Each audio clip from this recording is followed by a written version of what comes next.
Welcome to the annual DEFCON convention. This meeting was held in exciting Las Vegas, Nevada from July 9th through the 11th, 1999. This is videotape number 40, Security Problems Associated with Client-Side Scripting.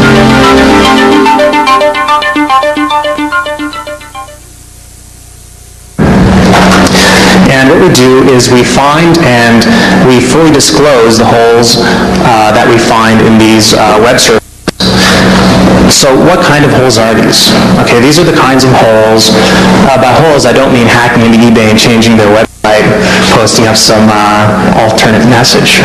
What I mean is gaining access to an arbitrary number of usernames and passwords from the eBay servers or the Hotmail servers, Excite or Yahoo Mail or things like that. Okay. And the way that, what we focus on really is not working at the level of networking, okay? So we work a little bit higher. We work at the level of the application itself. So we're not going in and we're not trying to compromise a firewall, okay? We're not trying to gain root on the server. We're actually taking advantage of holes that are in the web application layer. So hypertext transfer protocol and above the actual application itself. Okay. And we'll see how that's done. And some of our targets have been, like I say, Hotmail, Yahoo, eBay, Lycos, Eudora, a whole bunch of services powered by iNet address and Excite Mail. So we are going to spend some time talking about Java, JavaScript, VBScript, Shockwave, and all these client-side technologies, okay? Because the way, it's funny, a lot of these large corporations spend a lot of money, a lot of energy, pay a lot of attention to gaining a really secure network. And it turns out that the application itself is inherently insecure, so you don't have to know a bloody thing about networking in order to get in and compromise the system. And frighteningly enough, you don't actually even need to know a lot about server-side, or client-side programming. A few lines of JavaScript is all it took to gain an arbitrary number of Hotmail usernames and passwords.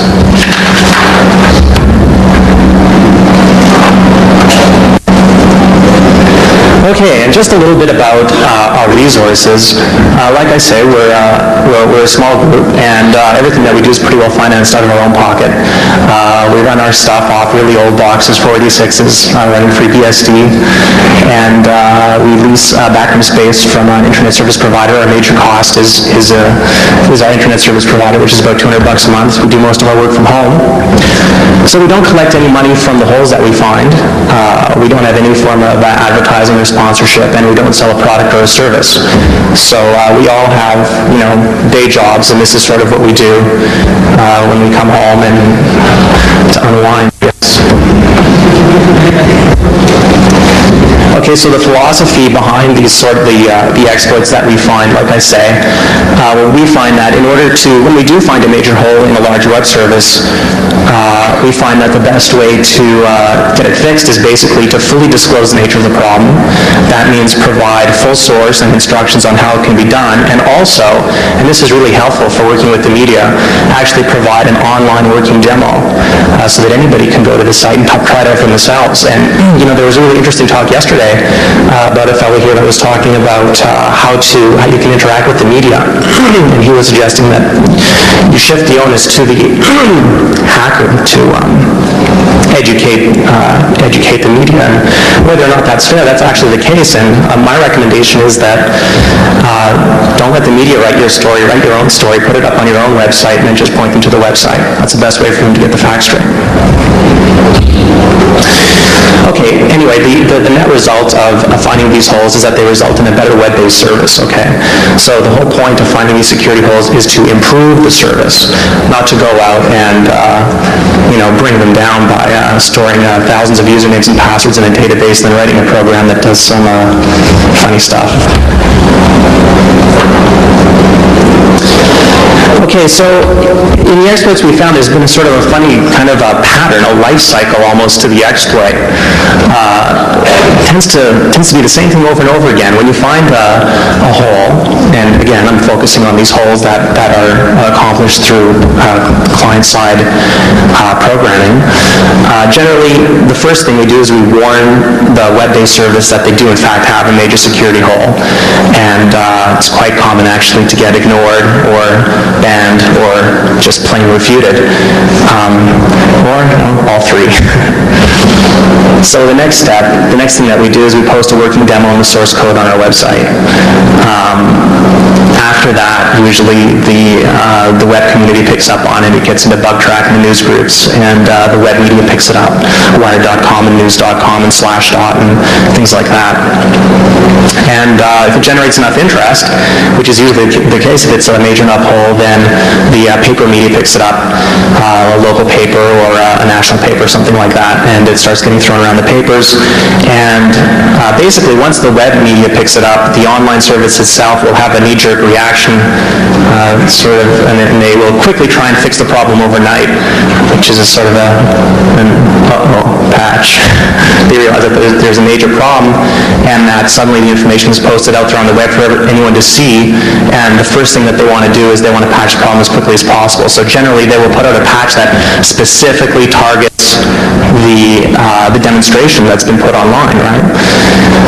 Without actually, in many cases, solving the underlying problem.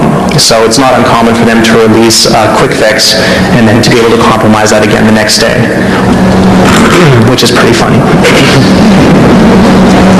And of course, the net result is that we all get rich and famous. Well, not really. But it does result in a better product, and we feel much better about ourselves. Okay, so just briefly, I'd like to talk about, just to sort of set the stage for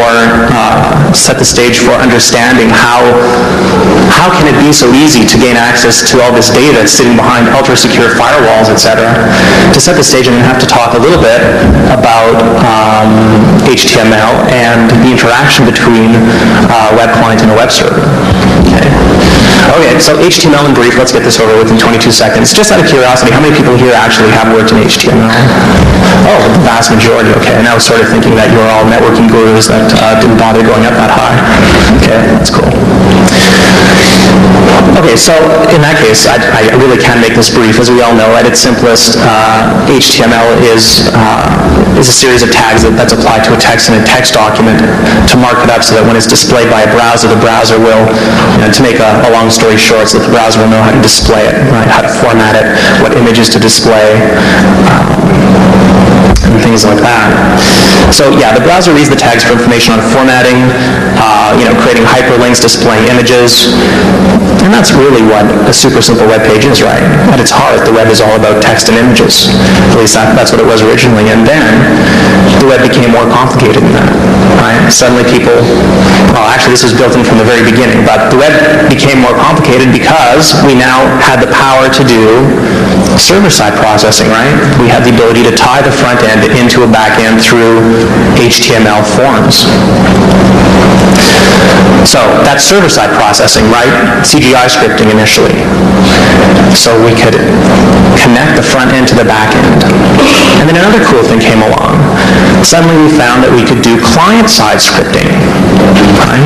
So using things like JavaScript, Java applets, Shockwave, Flash, right, and all the stuff that comes in with the plugins, suddenly we had the option to either do processing right in the browser itself, or to transfer all the knowledge or all the data that a user fills out in a form, send that back over to the server, and then have the server do some form of processing and create a follow-up page.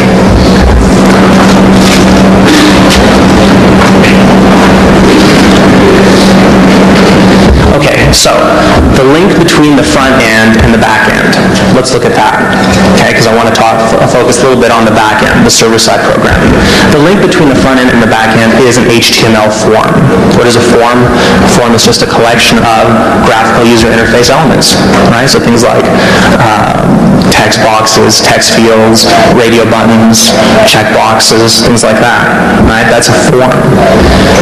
And it's implemented as an HTML tag, okay? Now the tag, that form tag that makes those graphical user interface elements also provides other information. Okay. It also points to, you can see up here, here's an example of a form tag, all right? You can see that actually it has an action attribute there that actually points to the server-side programming that's going to process the form data, right? It also has an attribute called method, which can either be set to post or get. That just basically specifies how the data is going to be transmitted to the server.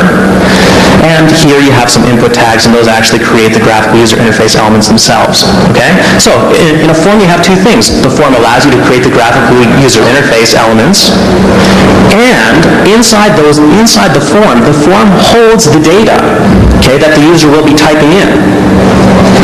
Okay.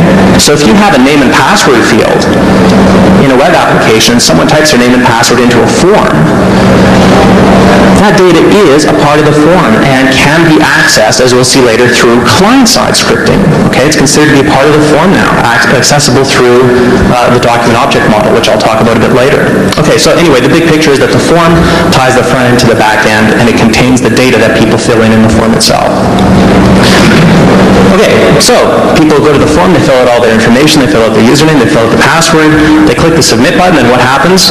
All that great data in the form gets packaged up and sent over to the server-side program that is specified here in this action field.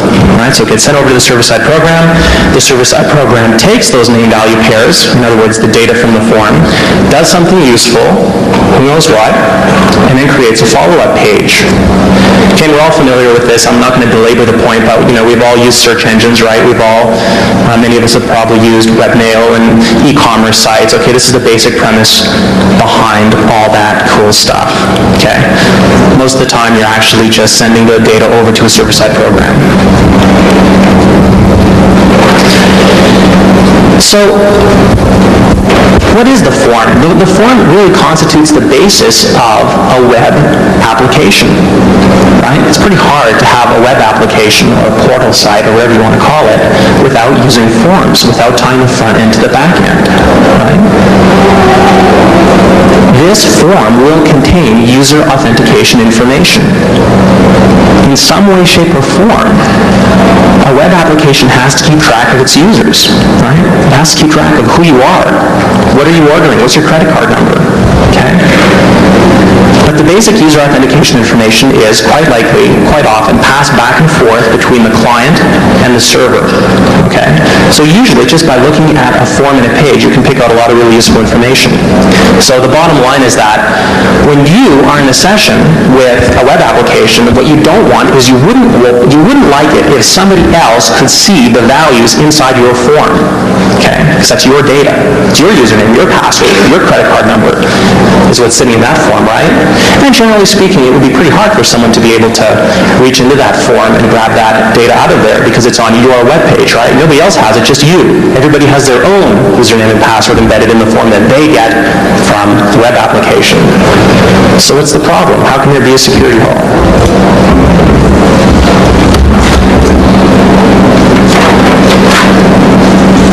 Well, to understand that, we have to have a look at the other side. Let's look at the flip side now. Let's just look at the client side. Let's say we want to do processing, but we don't want to communicate with the server, right? We don't want to send all that data back to the server for processing. We want to do it all in the browser itself. We can do that using client-side technologies like JavaScript, VBScript, Shockwave, Flash, Java applets, okay?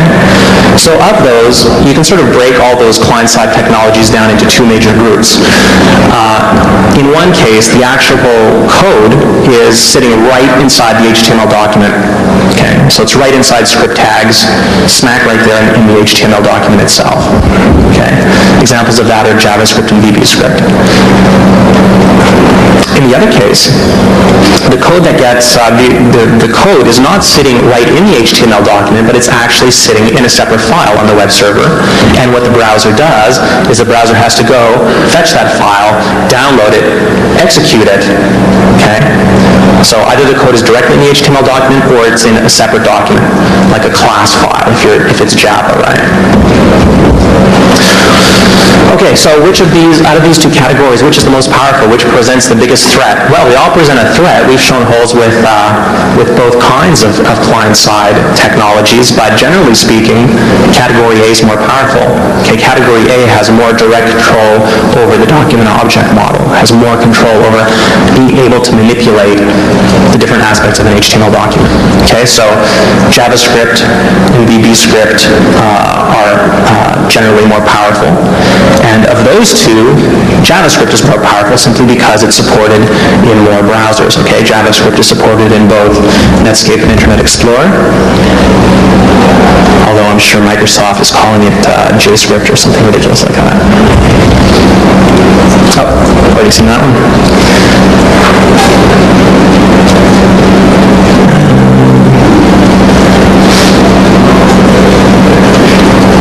Okay, we just saw this one. Okay, so how powerful is this JavaScript anyway? What can it do? What can it not do? Okay, well first it's fairly powerful, so let's start with what JavaScript can't do. Okay, JavaScript cannot reach into the local file system. Okay, and this is I know that you can use JavaScript to set cookies and stuff, but in general, JavaScript cannot reach into the local file system. So you don't have to worry about downloading somebody's HTML page and having a rogue JavaScript applet or a rogue piece of JavaScript that's going to go deleting your hard drive. Okay, JavaScript can't reach into your local file system.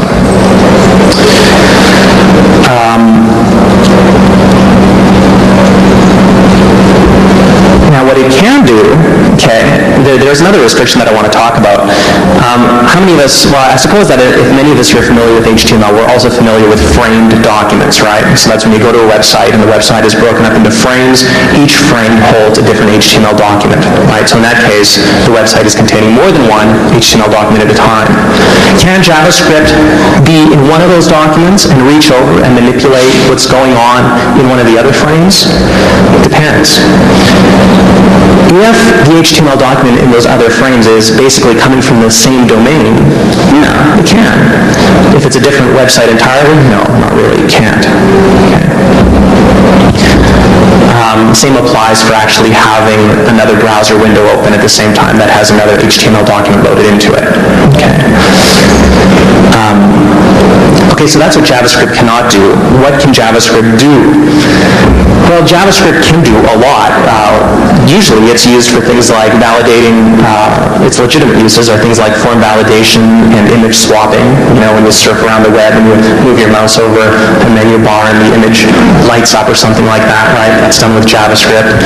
Or you go to a page and you type in your name and you click the submit button, but you forgot to type in your last name. Even before the browser bothers to contact the server, a client-side process will occur where it validates the form input to see whether or not you forgot to fill in one of the fields, right? So that's called form validation. You do that with JavaScript.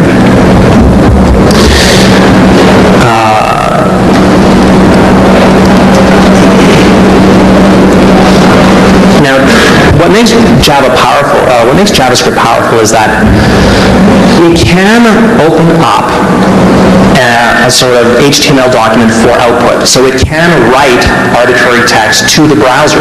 So it can create a follow-up page, right? It can dynamically create an HTML document. Okay.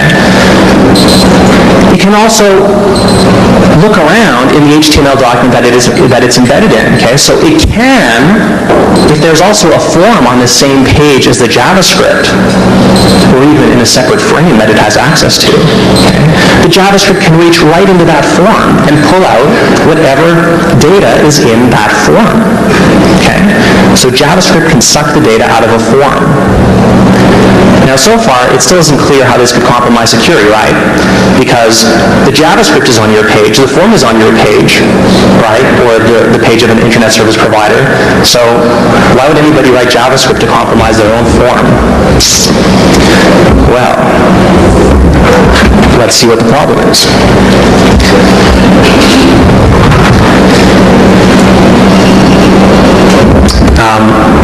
Actually, before I tell you the big secret about how it compromises compromise the security, there's one more thing I want to cover. Is JavaScript only limited to, is its power only limited to the client side, or can it actually interact with the server? Well, it can't directly interact with the server, but like I say, what it can do is it can read information from the form, and what it can do is it can also send data, okay? It can basically redirect the browser to a new arbitrary URL, okay? So using a GET request, it can actually contact any server-side program anywhere on the web, okay? So it could read the information from the form and then send that data to an arbitrary server via a GET request, or it could change the data in the form so that it's sending bogus data to the back-end program, right? And also, like I say, it can redirect to any, it can create dynamically any follow-up page, or it can redirect to any existing web page on the web. Okay?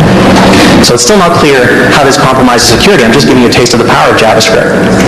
Okay, but what we've learned so far is that obviously JavaScript can manipulate an HTML document in which it is embedded. Okay, so it has almost total control over the HTML document in which it resides, as well as being able to control follow-up documents or documents in other frames and windows from the same domain.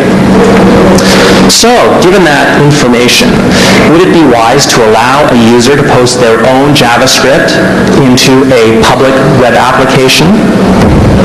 If you were a portal, okay, if you were a web service provider, would it be a good idea to allow users to post JavaScript onto the same page as your own forms, the forms that thousands of users are going to be using to authenticate themselves and send data back and forth to your service? Let me think about that. No, it's not. Okay, but surprisingly, it happens all the time. Okay.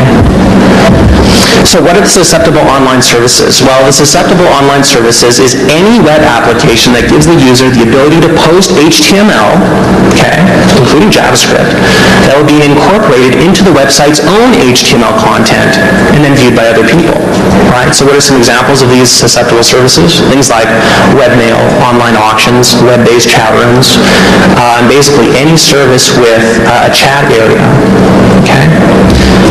So that's just, those are just some general categories, but basically any service, okay, any service where a user can post their own stuff into the web application is walking on thin ice. So let's have a look at webmail services.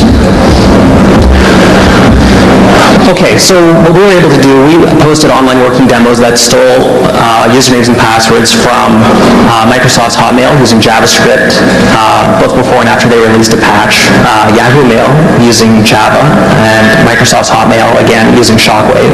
And we also found vulnerabilities in the webmail services of Yahoo, like Host Eudora, Excite, Eudora, and all the sites powered by iNet Address and Mail Excite. What was the real-world effect if this had gone unnoticed? Well, the implications of stealing usernames and passwords from these services is that it allows the bad guy to, in the case of a webmail service, to delete, send, and read the victim's email, okay? To check other mail accounts via mail checking. For those of you that use Hotmail, you'll know that you can configure it to check email on your other accounts, right? Access the address book, change the password of the webmail account itself, play around with preferences. Basically, it's just, you wouldn't want a script kiddie getting into your webmail. And no, I won't help you crack Hotmail to find out if your spouse is cheating on you, just to answer a lot of the email I tend to get for some reason.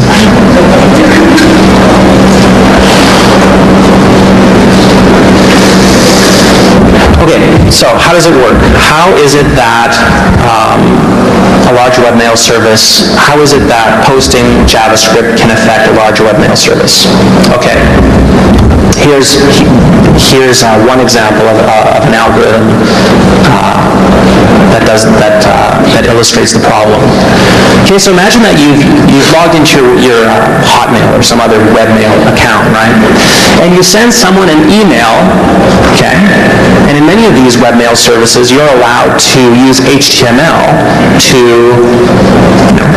make your email a little more interesting, right? Maybe you want to send an image, right? Maybe you want to include a shockwave or something like that. So many of these webmail applications will allow you to include HTML. So imagine that your email, your webmail, actually contains some script tags with some JavaScript in it. Okay, so you send it off to the other person checks their webmail, and what happens when they view the page? Well, the JavaScript starts running, and the first thing that it does is it sucks the authentication information from their form, okay? Then it goes and it changes every hyperlink in every frame to point to a different server-side program, not Hotmail, for example, but instead your own server-side mailing program, okay? To be more specific, you're pointing to a server-side mailing program and you're including your own query string, okay? Your own information that you're going to send to the server-side program. And what information might that be? Well, in a worst-case scenario, it could be that authentication data, right? The username and password, for example. So, the JavaScript redirects to this mailing program. The mailing program sends the username and password off to who knows who, Mr. Bad Guy, I guess. And the mailing program itself then does a redirect and sends the user back to the normal, legitimate follow-up page of the web application so that in their eyes nothing unusual has occurred. Right? It's all transparent to the user. Now up at the very top I say that this is webmail exploit 1, snagging username and password old. And the reason that's old is that very few webmail services now will include any really useful or directly useful authentication information in their forms. Usually it's a little bit hard to decipher, more like a session key or something like that. Okay, so this may have worked a little while ago. It may work in the smaller services still, but it generally wouldn't work that well nowadays. Okay, something a little trickier. Let's have a look at how you could get the same effect using spoofing. Okay, so again, you go and you send someone, just check my time. Okay, you send someone an email that contains JavaScript. Now this time, the JavaScript alters every hyperlink in every frame of the web application, right? So guaranteed at some point someone's going to click on one of these rigged links, right? Now when they do click on those links, the JavaScript dynamically creates a follow-up page. What does a follow-up page look like? Well, the follow-up page is an exact duplicate of a legitimate page that says, well, you have just timed out of this service, please re-log in, enter your username and password, right? And these web service applications generally really do have a page that says that, right? So in this case, you make it look exactly like that. You inform the user that they've timed out. Of course, they really haven't, right? And then they wonder, they may experience that moment of frustration, like, geez, I didn't time out. Oh, fine, whatever. And then they go and they type their username and password back into the form which you conveniently provided. And of course, that form is of your own engineering. And where does it point to? Well, again, it points to, let's see, this is, what does it do? So in this case, once you've gone that far, really, it's in your domain, right? So you can do whatever you want with it. You can redirect to a server-side mailing program, mail it back to the bad guy. Right? This is not so old. This is, I think this still works, actually. We pointed this problem out in Microsoft's Hotmail service, and they came up with a couple patches, but as far as I know, it still works for their... You can actually send data in the message body of an email, but it still works as an attachment using, not using JavaScript, but using another client-side technology, which I'll leave you to figure out what it is. Okay, example 3. Here's another twist on on the same theme. So let's say that the web service provider finally catches on and they say, hey, wait a minute, this JavaScript is bad news. That's it. I am filtering out JavaScript. So fine, they filter out their JavaScript. Does that mean that the web application is now secure? Actually, no. Okay? What happens is, it turns out that you can do the exact same thing using a slight twist. You can do the exact same thing with many client-side technologies. Okay? So let's have a look at how you can do it with applets. In this case, you send someone an email containing a Java applet. What does the applet look like? Well, it doesn't have to look like anything, right? It can just be a 1 pixel by 1 pixel applet that is white on the white background so the person can't even see it. It doesn't have to be a visible applet. Okay? So obviously, the user receives your email, they receive the applet, and the applet starts running, and what does the applet do? Well, it turns out that applets have a method available to them that can actually load our HTML documents into a specific frame of the frame set. I think it's called set applet context or something like that. So the applet itself has the ability to load an arbitrary HTML document into a different frame. Okay? So what does the applet do? Well, it loads now, for those of you that are familiar with webmail service, you'll know that it's a framed environment, right? On the left-hand frame, you have your control panel, right? It's like, compose new mail, check mail, whatever, all these options. And the right-hand frame, you actually have the email messages themselves, right? So what does the applet do? Well, the applet goes into the left-hand frame, the frame that contains all basically the control pad for the mail service, and it replaces it with the bad guy's own HTML document, which, lo and behold, is an exact duplicate of the control panel. Okay? But of course, it's been engineered to do something slightly different. This new control panel is engineered so that every single link on the control panel basically is a link to load, guess what, a timeout message into the right-hand frame. Again, from the bad guy's own mail server, right? Obviously, that page is totally under the control of the bad guy, and whenever the user enters their own re-login information, it's sent right back to the bad guy. Now, it turns out you can also do the exact same thing with Shockwave. Now, the interesting thing here is that in the eyes of the browser itself, no security violation is going on with JavaScript, right? Because where is the JavaScript? The JavaScript is in an HTML document that's actually being served out from the web service itself. As far as the browser is concerned, that JavaScript is Hotmail's JavaScript. It has free reign to go into any frame, change whatever it likes, alter the forms, right? And why? All because the webmail services allow people to post up their own JavaScript, which then gets incorporated into their own page. See, that's the problem. Once that JavaScript is incorporated into their page, it has free reign.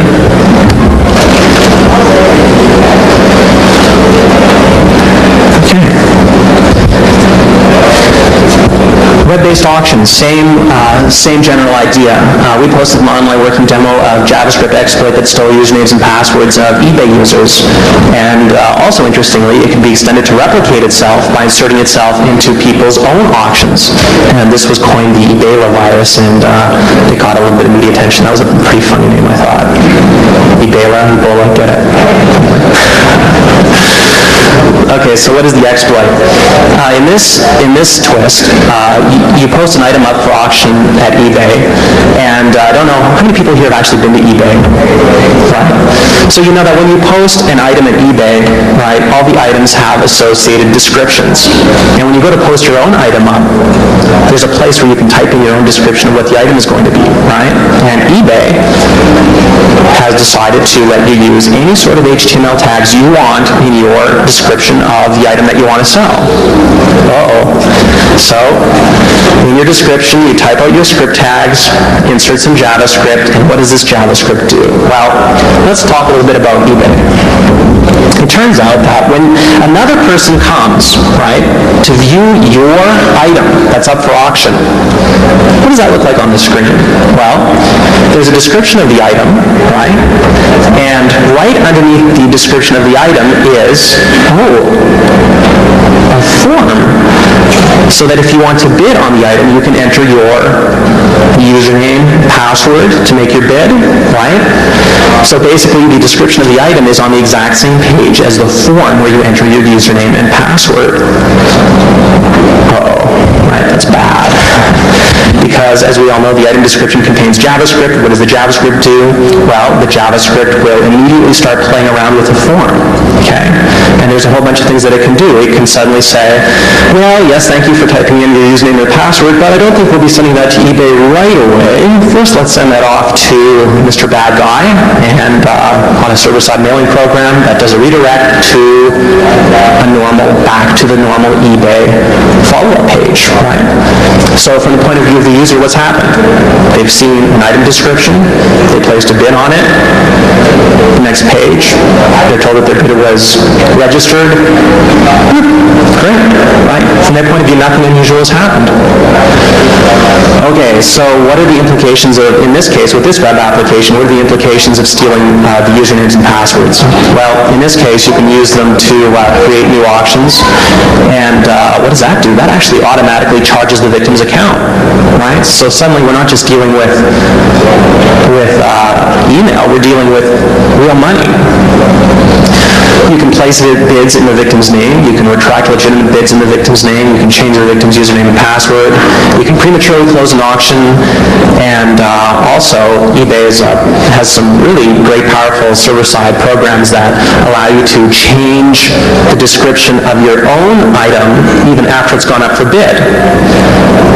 How do you do that? By entering your username and password. So if I know your username and password, if I've stolen your username and password, and it turns out that you yourself are an eBay user that is running an auction, well, now I can go into your auction, post my eBay code into your auction, right? That can actually be done automatically, so that in effect what you have is a virus that is spreading from auction item to auction item. Okay? Somebody goes to the auction, they place a bid. If they themselves are running an auction, bang, suddenly the code is in their auction item description. Now that was never actually, I never actually wrote that. I just wrote, I never wrote the self-replicating kind, although it would have been trivial to extend it. And eBay eventually patched the problem after 2.5 months.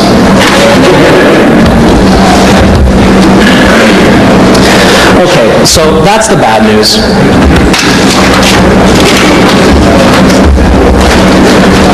What's the good news? Is there a way that designers can take advantage of this information to improve their site? Yes, there is. Okay, if you're running a kind of a web service where users must be allowed to post their own HTML content to public areas, okay, especially to public areas that contain forms, right, then you should take the following steps. One, filter the content for client-side processes / tags, right? So try, it's hard, but at least make the attempt to filter out script tags, applet tags, shockwave, flash, things like that, okay? And when the time does come for you to write your filtering software, a common mistake that I see is that the programs are written from the perspective of filtering in, from filtering out instead of filtering in. What's the difference between filtering out and filtering in? Well, it's the difference between starting from the premise that you're going to let everything in, except for that, as opposed to saying, I'm not letting anything in, except that. The latter is what you want. You want to start with the premise, I'm not letting anything in. Well, okay, maybe some plain text. Okay, maybe hyperlinks. Maybe this and maybe that, right? So be choosy about what you let in. Don't try and figure out everything that you want to filter out, because, there are a lot of sneaky ways to embed JavaScript and client-side processes into a web page, and there's no way you're going to be able to keep up with the technology, the evolution of the technology. It's much harder to try and keep up with all the latest tags and all the different ways to embed it in the HTML than it is to just say, well, I'm not letting anything in except you, and you. Okay? And one of the reasons that it's really hard to filter out this client-side technology is because you can write a filter. Sure, it's easy to write a filter that'll go in and filter out all the script tags and stuff. But to do that, your program is going to have to be looking for certain tokens, right? It's going to have it's going to have to be looking for HTML tags that have a certain structure. But browsers are so flexible. It turns out that even if you do type in a tag, and let's say you leave out the closing bracket, well, the filter won't pick it up because it's not a well-formed HTML tag, right? But the browser will figure out what the person's trying to do. Okay? So it's just really hard. Don't even try. Don't even try to pick out what you want to, filter out. I strongly recommend filtering in instead. Okay, also if you really must allow your users to post JavaScript information, to post their own JavaScript content, display it in its own browser window, and you can use your own JavaScript to make sure that that new window does not contain a reference to its parent window.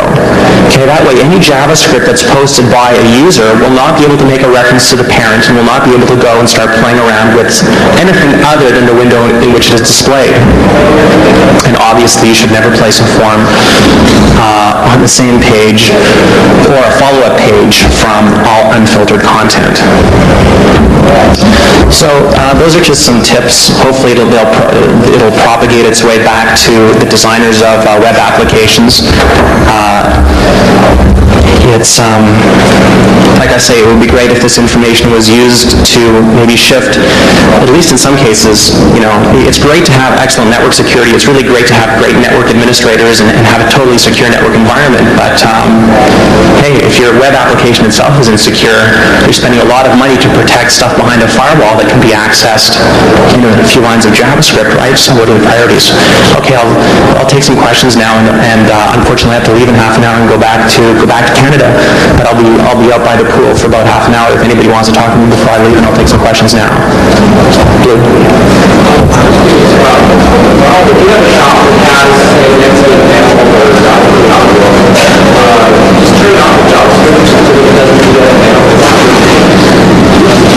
Well, when I say the web, I'm talking about webmail applications, right? So I'm talking about things like Hotmail and stuff like that. Now, there is also some ability to tinker around with things like Outlook and stuff. If you can shut off JavaScript, I mean, if you're paranoid, yeah, turn off JavaScript, but JavaScript isn't the only problem, right? Yeah.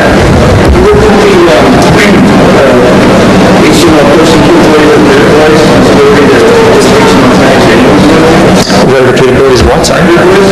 No, I haven't heard third voice. Sorry. Any other questions? Yeah?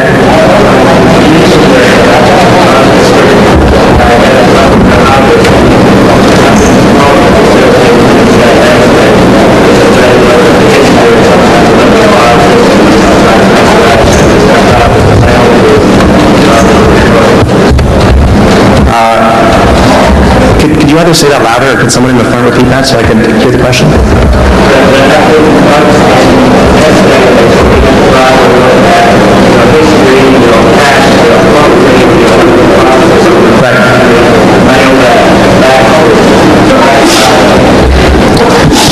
Yeah, there have been a lot of, there's sort of been a stream of holes that have allowed you to do things like that, and yeah, sure, another approach is to look into your cache and stuff like that, and mail that back.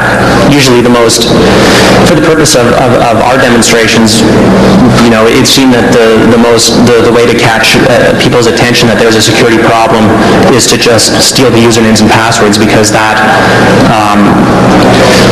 the goal is to get the media's attention and to create a solution to the problem. So you have to do something that people can identify with, right? Everybody knows what it means to steal a username and password.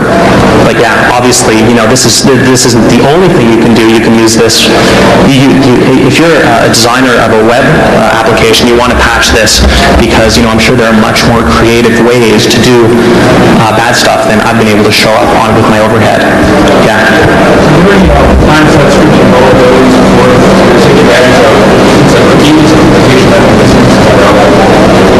Yeah, well, cookies are just another technology at the disposal of someone that's doing client-side scripting.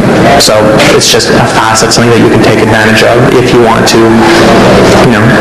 If you do suck some information out of somewhere, you may want to store it in a cookie for whatever reason. Yeah.